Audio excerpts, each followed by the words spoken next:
In a hole in the ground there lived a hobbit, not a nasty, dirty wet hole filled with the ends of worms and an oozy smell, nor yet a dry, bare, sandy hole with nothing in it to sit down on or to eat. It was a hobbit hole, and that means comfort.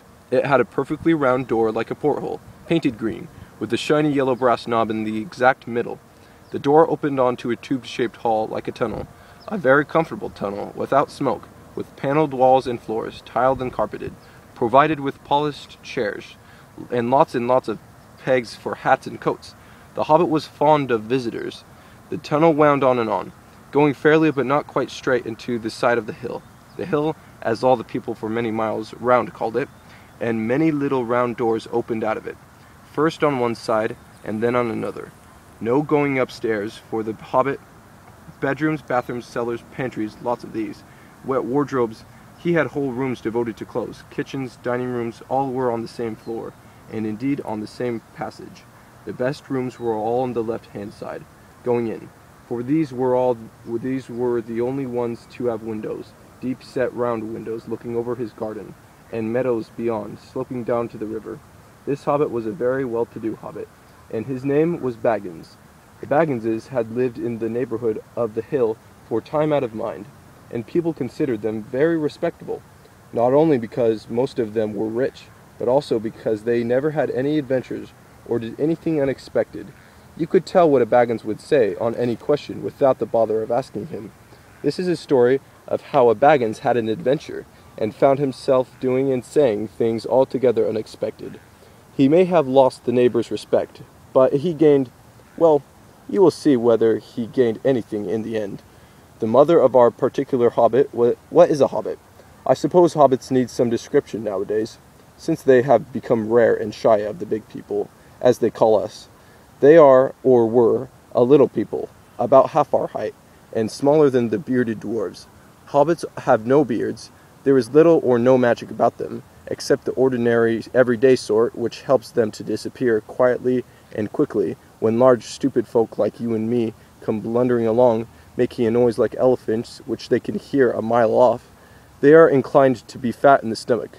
They dress in bright colors, chiefly green and yellow, wear no shoes because their feet grow natural leathery soles, and thick warm brown hair like the stuff on their heads, which is curly, have long clever brown fingers, good-natured faces, and laugh deep fruity laughs, especially after dinner, which they have twice a day when they can get it. Now you know enough to go on with. As I was saying, the mother of this hobbit, of Bilbo Baggins that is, was the famous Belladonna Took, one of the 3 remarkable daughters of the old Took, head of the hobbits, who lived across the water, the small river that ran at the foot of the hill. It was often said, in other families, that long ago one of the Took ancestors must have taken a fairy wife. That was, of course, absurd, but certainly there was still something not entirely hobbit-like about them, and once in a while members of the Took clan would go and have adventures. They discreetly disappeared and the family hushed it up, but the fact remained that the Tooks were not as respectable as the Bagginses, though they were undoubtedly richer. Not that Belladonna Took ever had any adventures after she became Mrs. Bungo Baggins. Bungo, that was Bilbo's father, built the most luxurious hobbit hole for her, and partly with her money, that was to be found either under the hill or over the hill or across the water, and there they remained to the end of their days. Still, it is probable that Bilbo, her only son, although he looked and behaved exactly like a second edition of his solid and comfortable father, got something a bit queer in his make-up from the Took side, something that only waited for a chance to come out.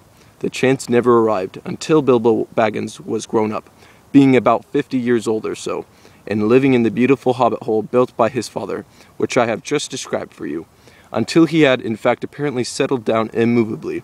By some curious chance, one morning long ago in the quiet of the world, when there was less noise and more green, and the hobbits were still numerous and prosperous, and Bilbo Baggins was standing at his door after breakfast, smoking an enormous long wooden pipe that reached nearly down to his woolly toes, neatly brushed.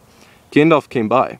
Gandalf, if you had heard only a quarter of what I have heard about him, and I have only heard very little of all there is to hear, you would be prepared for any sort of remarkable tale.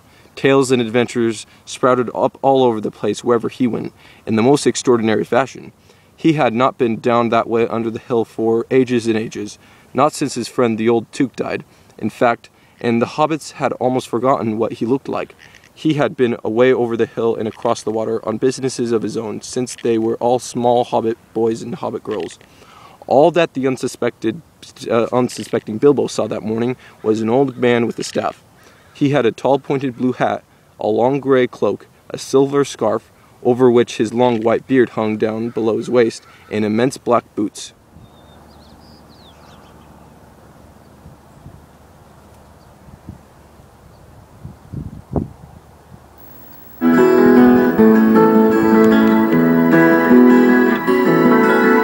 Greatest adventure is what lies ahead. Today and tomorrow are yet to be said. The chances, the changes are all yours to make. The mold of your life is in your hands to break.